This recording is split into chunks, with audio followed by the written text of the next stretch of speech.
तो welcome back traders.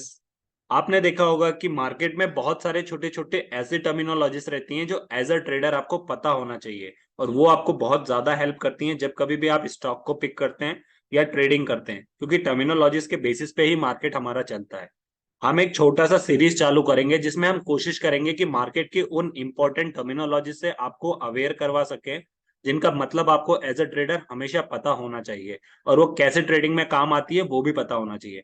सो इसी को देखते हुए एक छोटी सी सीरीज स्टार्ट की हमने, जिसमें हम मल्टीपल जो है वो टर्मिनोलॉजीज को देखेंगे मार्केट की, जो जो इंपॉर्टेंट हो। तो एक छोटे छोटे वीडियो क्लिप करके मैं आपको वो प्रोवाइड करूंगा, और हर एक छोटे छोटे वीडियो में आपको वो चीज मिलती रहेगी, ताकि जो है वो आपको चीजें समझ में भी आती रहे, और छोटी वीडियो होने की वजह से आप पर ज्यादा लोड भी नहीं है उसको देखने का और समझने का।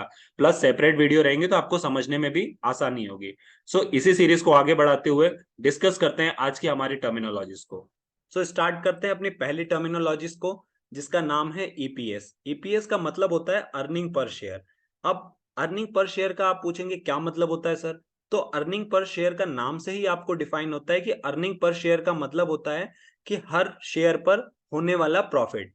अब इसका फॉर्मूला क्या है सबसे पहले देखते हैं, उसके बाद फर्दर देखेंगे कि ये क्यों इंपॉर्टेंट है। सो यदि हम इसके फॉर्मूले की बात करें तो इसका फॉर्मूला होता है नेट इनकम, यानी नेट इनकम को आप टोटल प्रॉफिट भी कह सकते हैं। तो total profit divided by total outstanding share.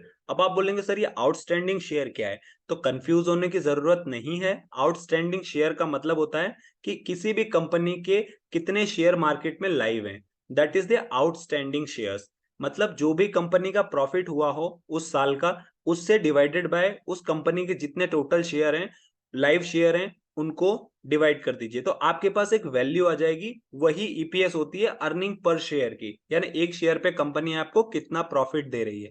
अब आप पूछेंगे सर ये क्यों इंपॉर्टेंट है। तो सबसे पहले ये इंपॉर्टेंट है किसी भी कंपनी के परफॉर्मेंस को बताने के लिए या मेजर करने के लिए।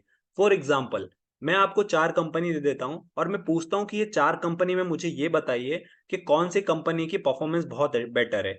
तो आप कहेंगे सर कैसी बात कर रहे हो, कैसे निकलेगा ये। मैंने कहा चलिए मैं आपको लास्ट 5 ईयर की चारों कंपनी का ईपीएस दे देता हूँ, यानी अर्निंग पर शेयर दे देता हूँ, और आप बताइए कि कौन सी कंपनी ज्यादा अच्छी है, मुझे इन्वेस्ट करना है।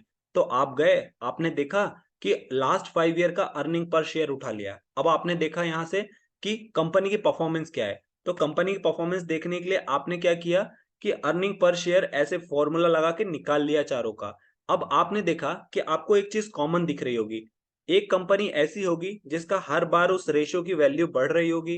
एक कंपनी ऐसी हो सकती है जिसकी हर साल की रेशियो जो है profit divided by total outstanding shares गिर रहे होंगे।